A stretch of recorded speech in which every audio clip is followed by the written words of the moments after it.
We're used to thinking very highly of democracy, and by extension of ancient Athens, the civilization that gave rise to it.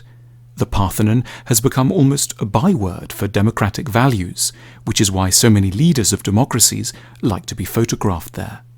It's therefore very striking to discover that one of ancient Greece's greatest achievements, philosophy, was highly suspicious of its other achievement, democracy.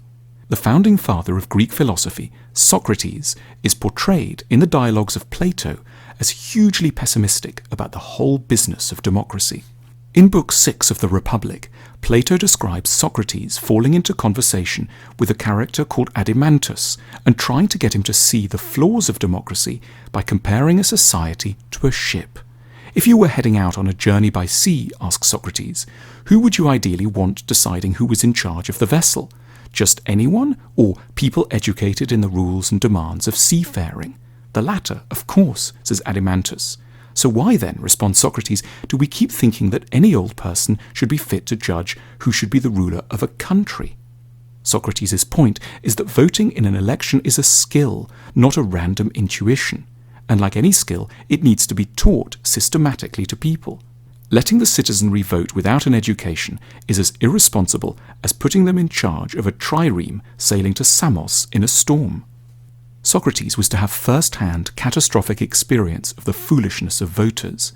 In 399 BC, the philosopher was put on trial on trumped-up charges of corrupting the youth of Athens. A jury of 500 Athenians was invited to weigh up the case and decided by a narrow margin that the philosopher was guilty. He was put to death by hemlock in a process which is, for thinking people, every bit as tragic as Jesus' condemnation has been for Christians.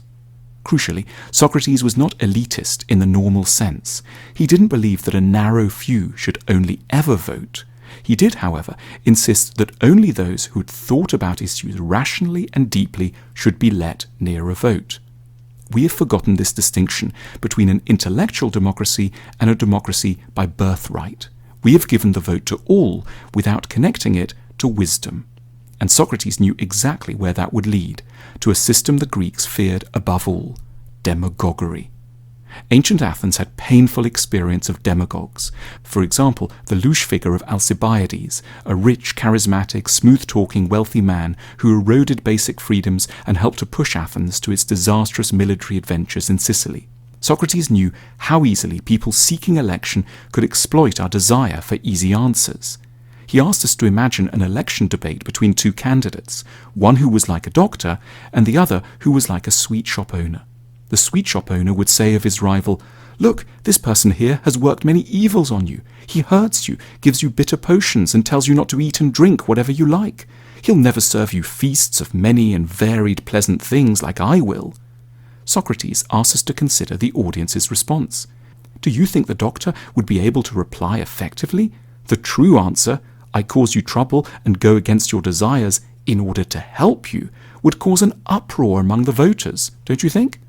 We have forgotten all about Socrates' salient warnings against democracy. We have preferred to think of democracy as an unambiguous good rather than as something that is only ever as effective as the education system that surrounds it. As a result, we have elected many sweet shop owners and very few doctors.